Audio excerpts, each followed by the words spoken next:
Hello all, this is Scott the Movie Guy coming to you from my car to review the newest Transformers movie, Bumblebee, which I saw last night at the AMC Classic 10 here in my hometown. And I have to say, it is a great course correction from the Michael Bay movies. In fact, the first 30 seconds of this movie totally shits all over all of Michael Bay's films. They got everything right about what a Transformer movie should be in the first 30 seconds that Michael Bay cannot accomplish in 5 movies completely. Right off the bat, the movie opens up on Cybertron. You see lots of familiar Autobots, not just some robots that just happen to they stuck the names of old characters on for nostalgia reasons. You see Ratchet, Wheeljack, RC, Hound, and of course Optimus freaking Prime, and he looks like Optimus freaking Prime. It is the first opening of this movie is outstanding. Is definitely what Transformers has been wanting for a while. And then the action is of course to Earth, where Bumblebee is sent, and you actually get this as like an origin story for Bumblebee, how he got to Earth and how he got to Earth, lost his voice, and learned how to talk to the radio. And another great improvement from this movie, there's actually a Transformer in almost every scene. It was great. It was a great departure from the last night where you had Transformers in the title, but there was hardly any Transformers action whatsoever. So the basic synopsis of this is the Autobots have lost the war for Cybertron, and they're trying to escape so they can keep up the fight against the Decepticons. And so Optimus Prime sends Bumblebee to Earth to wait for him to regroup there, and also keep an eye out from Earth just in case the Decepticons show up and try to start stuff there. And then he gets sent to Earth. Some things happen. He loses his memory, and he comes in, and he gets purchased. And then while he's in vehicle form, he gets purchased by a girl named Charlie, played by Haley Steinfeld. And it goes from there. The best thing about it was that you actually see Bumblebee in robot form a vast majority of the movie, which is a lot different from the Bay films where the cars seem to come first, and then maybe every now and then you get some interaction with the robots. The CGI effects have also greatly improved over in this one. All the Transformers look way more realistic than they did in the Michael Bay films. Particularly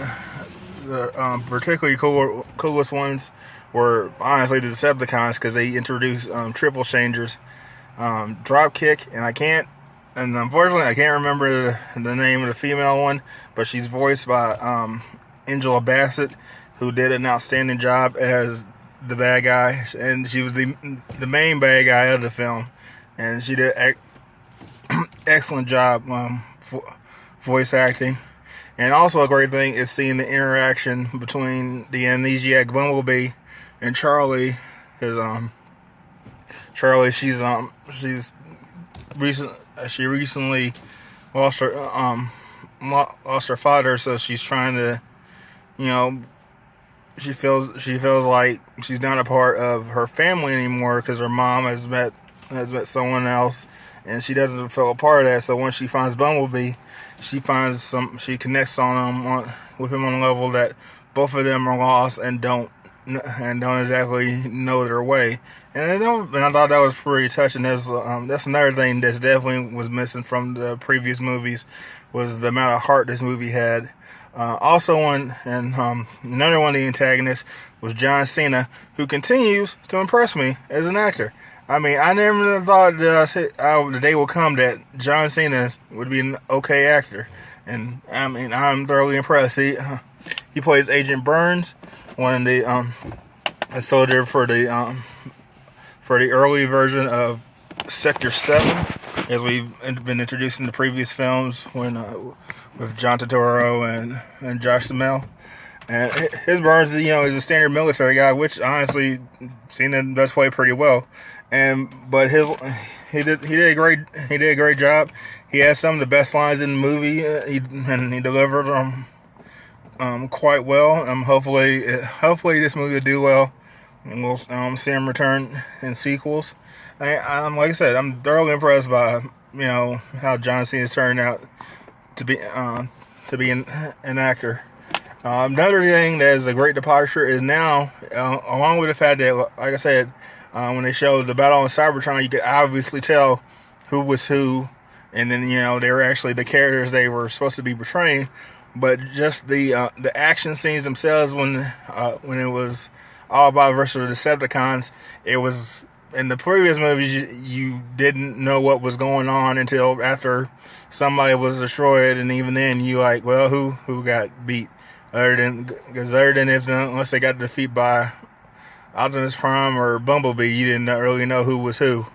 Which and improved on that a little bit in the last night, but the last night still sucked, so it didn't really matter. But in this one, not only do there's clear distinction between Autobots and Decepticons, you can also follow a fight scene. The fight scenes are very well choreographed, very well done. I think this is in part to the director Travis Knight's. Previously worked in animation. His last feature was the wonderfully underrated Kubo and the Two Strings, which you should also check out. And like I said, the fight scenes, they were clear, concise. You could see what was going on. It wasn't like just a jumble of loud noises and explosions in a pitch dark setting. Even there was a fight at night, you could still tell what was going on from the action and everything. All in all, I think I'm hoping this movie does do well this weekend. I mean, it's a very overcrowded weekend, and we all know Aquaman is going to be the biggest one. I'm hoping this comes in at least with a solid second or even third, as long as the numbers are up. During the showing I seen last night, there wasn't a lot of people there, but I think that's less of people being disappointed and burned out from the previous movies, which is understandable. But I think if they give this movie a chance, they'll be pleasantly surprised. It is definitely a good course correction in the way it's set up. It is more of a prequel, soft reboot than anything else. So hopefully, like I said, this one lands and they can continue from there with their story, because I think it's going to be a very good. I think they got it mapped out pretty well so far. If they continue on this course. So that's my review. I'll probably be seeing another movie this weekend. I'm not seeing Aquaman until Christmas, but we'll have a review of that up on Christmas Day or day after Christmas. And once again, I've been Scott the Movie Guy, and I hope you guys have a great holiday weekend. Merry Christmas, or wherever you celebrate. See you soon.